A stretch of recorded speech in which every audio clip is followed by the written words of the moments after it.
안녕하세요. 춘천한마교회 박을래입니다. 생긴 거와 다르게 한국말을 너무 잘해서 놀라시는 분들 계실 텐데요. 부활하신 예수님이 저희 주인 되어 주셔서 자유하고 풍성한 삶을 누리게 하신 간증을 나누고자 이 자리에 섰습니다. 저희 어머니는 60년대 말 독일에 간호사로 가셔서 거기서 저를 낳으셨어요. 그런데 저는 아버지에 대해서는 아는 것이 없습니다. 이름도 나이도 국적도 모릅니다. 제 나이 4살 되던 해 외가댁이 있는 한국으로 들어오게 되었는데요. 독일에서 왔다는 말은 저의 수식어였고요. 저는 별로 상관 안 했어요. 왜냐하면 당시 대한민국보다 잘 사는 나라에서 왔기 때문에 저는 제가 대단한 가문에서 태어난 줄 알았거든요.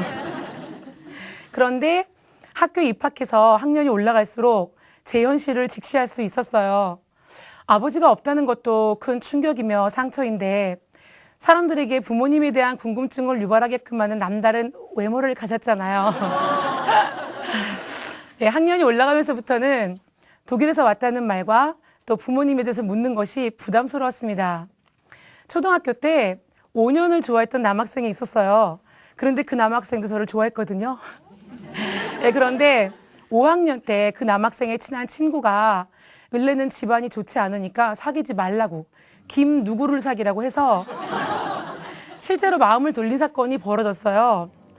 어린 마음에 좋아하는 친구를 잃었다는 아픔도 컸지만 나의 집안, 뿌리, 족보 없는 아이, 이것은 그때부터 제 마음에 넘지 못할 산으로 자리를 잡게 되었고 그때부터는 제 신상에 대한 모든 이야기를 함구했습니다. 중학교에 입학해서는 저는 단 한마디도 말하지 않았는데 단 며칠 사이에 저의 이야기가 많은 아이들 입에 오르내리게 되었고요.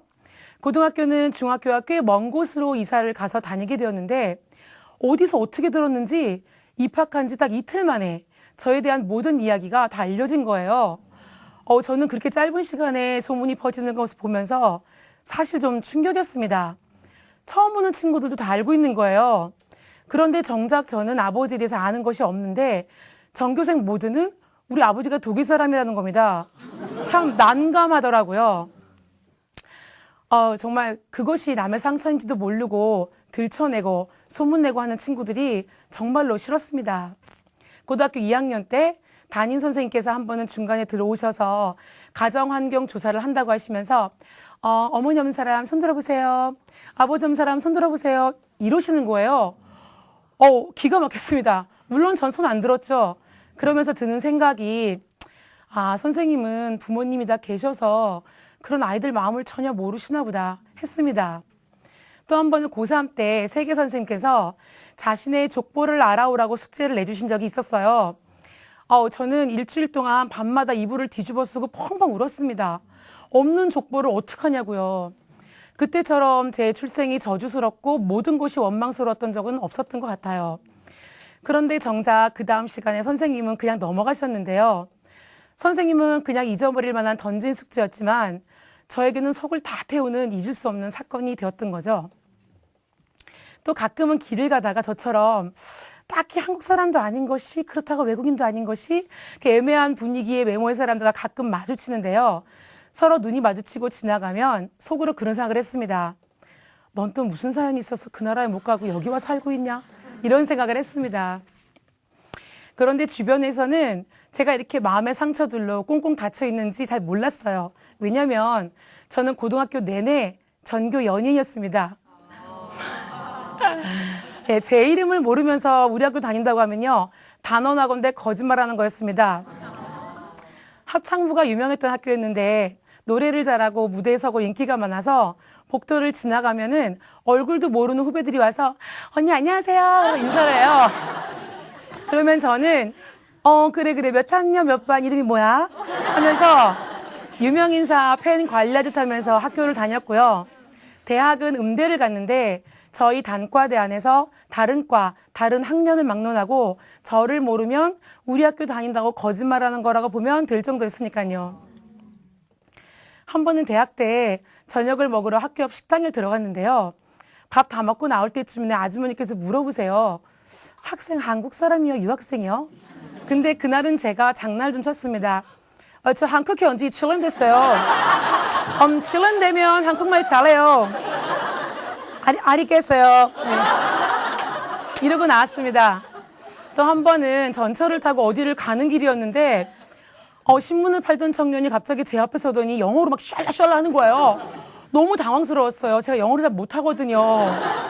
아마 열심히 공부한 영어 실력을 이렇게 써보고 싶었던 사람이었나 본데 제가 영어를 잘하면 농담을 하면서 받아쳤을 텐데 사람들은 다 쳐다보고 너무 당황스러워서 눈물이 나더라고요. 그래서 제가 중간에 저 외국인 아니거든요! 이러고 중간에 내렸던 기억이 나요. 버스를 기다릴 때나 버스를 타서도 사람들은 저를 이렇게 쳐다보고 자기네끼리 수군거리고 해서 항상 시선이 집중되는 삶을 살다 보니까 무사람들을 참 많이 의식했습니다. 그래서 어디에서 무엇을 하든지 누군가는 나를 바라보고 있다 이 생각을 항상 했어요. 그리고 자아도취에도 심하게 빠졌는데요. 사람들이 저를 쳐다볼 때는 궁금해서 쳐다보는 사람들도 많은데 저는 항상 제가 예뻐서 쳐다보는 줄 알았습니다. 대학교 2학년 때 우리나라 최고의 명문대를 졸업한 사람이 군대 시절에 사랑한다고 하면서 갑자기 급속도로 다가온 적이 있었어요. 그러더니 결혼 이야기를 꺼내고 급기야 군에 있으면서 어머님을 저에게 소개시켜 준 적이 있었는데요. 저는 속으로 말은 못하고 극심한 스트레스를 받으면서 어머님을 만났어요. 근데 역시 어머니께서 혼혈 같다고 하시면서 아버지에 대해서 물으시는 거예요. 그런데 그냥 돌아가셨다고 했어요. 근데 며칠이 지나서 그 남자가 헤어지자는 거예요. 아니 좋아한다고 혼자 다가왔다가 혼자 헤어지자는 그 사람한테 나이값을 하라고 독서를 하고 제가 집에 와서 대성통곡을 하고 울었습니다. 그러니까 어머니께서 너무 놀라셔서 물어보시더라고요. 근데 얘기 안 했습니다. 걱정하실까 봐 얘기 안 한 게 아니고요. 저는 이미 어느 누구에게도 제 마음을 이야기하지 않는 사람이 되어버렸습니다. 저는 살면서 대인관계에 대한 신조가 하나 생겼거든요.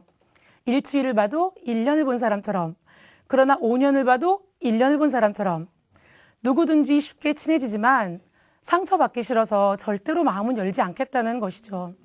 그 대상이 엄마일지라도요. 살면서 이런 일을 겪다 보니까 족보도 없는 게 시집은 가겠나 싶더라고요. 그래서 집안되고 학벌되고 인물되는 엄친 딸은 못해도 인물하고 학벌까지는 내가 만들어 볼 수 있겠다 싶어서 공부도 많이 했습니다. 그리고 제 꿈은 아버지 없는 혼혈인 것이 전혀 문제가 되지 않는 나라에 가서 박사 과정을 밟고 그 대학의 교수로 남는 것이었어요. 출생에 대한 아픔을 명예로 극복해 보고 싶었던 것 같아요. 그리고 저는 한국 사람들하고는 정서적으로 맞지 않는다는 생각을 참 많이 했습니다. 제가 항상 입에 달고 다니던 말이 있었는데요. 한국 사람은, 한국 남자는 이런 말이었습니다. 가부장적이고 남녀 차별이 있는 대한민국이 싫었고요. 그리고 남자에 대한 분노는 극심했습니다. 우리 엄마를 저렇게 만든 것도 남자이고 저에게 상처를 주는 대상도 남자였으니까요. 그리고 주변에도 보면 아버지 때문에 힘든 가정들이 많더라고요. 또 노소를 가리지 않고 남자들 앞에만 가면 긴장이 돼서 평소에 하지 않던 말이나 행동들, 오버 액션이라고 하죠. 이런 것이 불쑥불쑥 나오는데 저도 어떻게 할 수가 없었습니다. 그리고 아무 말이나 잘 알지도 못하면서 들춰내고 소문내고 하는 여자애들도 싫었습니다. 결국 아무도 믿을 수 없게 되었고 마음의 문은 철저히 닫혀갔습니다. 그래서 저는 기회만 되면 미국으로 가고 싶었습니다. 왜냐하면 그 나라는 국적도 다양한 또 종족도 다양한 사람들이 함께 살기 때문에 단지 저의 외모만 보고 부모님에 대해서는 묻지 않을 거라는 생각을 했기 때문이고요. 또 실제로 그 사람들은 사생활 묻는 것을 신뢰로 생각하잖아요. 그것이 딱 제 스타일이었던 거죠. 모스크바를 비롯해서 해외 여러 나라에 나갈 일이 종종 있었는데요. 한 번 나가면 나라를 가리지 않고 물 만난 고기가 돼갖고 들어오기가 싫은 거예요. 그래서 들어오는 비행기 대기실에서 한국 사람들의 한국말이 왁작지껄 들리기 시작하면 그때부터는 우울이 확 밀려오곤 했습니다. 그래서 들어오는 기내에서는 항상 우울했고요. 대학을 졸업하고 들어간 뮤지컬 극단에서 평소에 저와 잘 알던 남자와 우여곡절 끝에 연애를 하게 되었는데요. 그 남자한테 제 출생에 대한 얘기를 다 했는데 헤어지자 이러질 않는 거예요. 근데 이것도 또 충격이었습니다. 그래서 그대로 푹 빠졌습니다. 제 속을 다 털어놓고 이야기할 수 있는 유일한 사람을 만났기 때문인데요. 어느 누구에게도 제 이야기를 하지 못했던 저는 지독히 외로웠기 때문에 어느새 사람이 우상이었던 거예요. 그런데 헤어지게 되었을 때는 저는 주변에서 혀를 내두를 만큼 한다면 하는 의지가 상당히 강한 사람인데요. 제 의지로 제가 지켜지지 않는 것을 보면서 이래서 실현당하고 정신병원 가는구나 했습니다. 제가 그때 성당을 다니고 있었는데요. 하나님을 붙들어야 살겠다는 막연한 생각에 성서를 읽기 시작했어요. 그런데 읽으면서 고민이 생긴 거예요. 예수님의 제자들하고 또 믿음의 선진들을 보니까 제 삶하고는 하늘과 땅 차이인 거예요. 도저히 흉내도 낼 수 없는 그런 삶들을 살다 가더라고요. 이런 신앙의 고민을 가지고 살다가 합창단에 들어가 다니던 중에 춘천 한마음교회 다니는 동료가 삶이 180도로 변한 것을 보고 내심 놀라고 있었는데 하루는 그 동료가 언니 오늘 작은 교회 예배 있는데 같이 가보실래요? 그러는 거예요. 그래서 따라갔죠. 그랬는데 그곳에서 저를 처음 본 지체가 그러더라고요. 어머 한국말 잘하시네요. 아 예. 제가 어디 가나 그 얘기를 듣거든요. 이렇게 시작된 작은 교회에서 복음서를 보면서 예수님에 대해서 연구해보라고 해서 누가복음을 보다가 제 마음을 바닥까지 낮추는 말씀을 보게 되었습니다. 누가복음 3장 8절에 침례 요한이 속으로 아브라함이 우리 조상이라고 말하지 말아라. 하나님께서 이 돌들로도 아브라함의 자손을 만드신다. 이러시는 거예요. 저는 그동안 수많은 기적 같은 기도 응답의 체험이 있었거든요. 그래서 그것이 하나님께서 저를 사랑하시는 증거이고 제 구원의 확신이라고 믿고 있었어요. 그런데 하나님께서 이 돌들로도 아브라함의 자손을 만드신다는 거예요. 아, 내가 이 돌들만도 못할 수가 있겠구나. 이것이 알아지면서 마음이 확 낮아졌습니다. 그리고 또 성경에 천국이 어디 있냐고 질문하는 제자들에게 예수님께서 너희 마음에 있다 이러시는데 전 잘 모르겠더라고요. 제 마음에 천국이 임했는지 아닌지 심증 말고 확증이 안 가는 겁니다. 두려워지기 시작했고 마음이 급해졌습니다. 그래서 그때 제가 하나님 저 교통사고 나서 갑자기 죽지 않게 보호해 주세요. 저 지금 죽으면 지옥인 것 같은데 저 예수님 만날 때까지만 살려주세요. 그러면 그 다음에는 바로 데려가셔도 좋습니다. 하고 간절하게 기도했던 기억이 나요.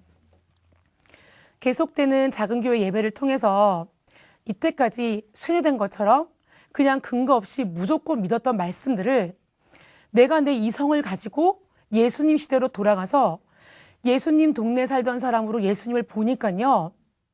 저는 방관자 이상의 태도를 취할 수가 없겠더라고요. 신기한 기적은 일으키지?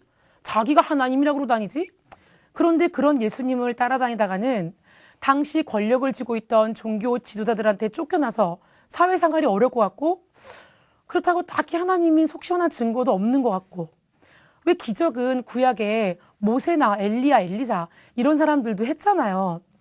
지금처럼 철저히 사람을 의식하면서 방관자로 있겠더라고요.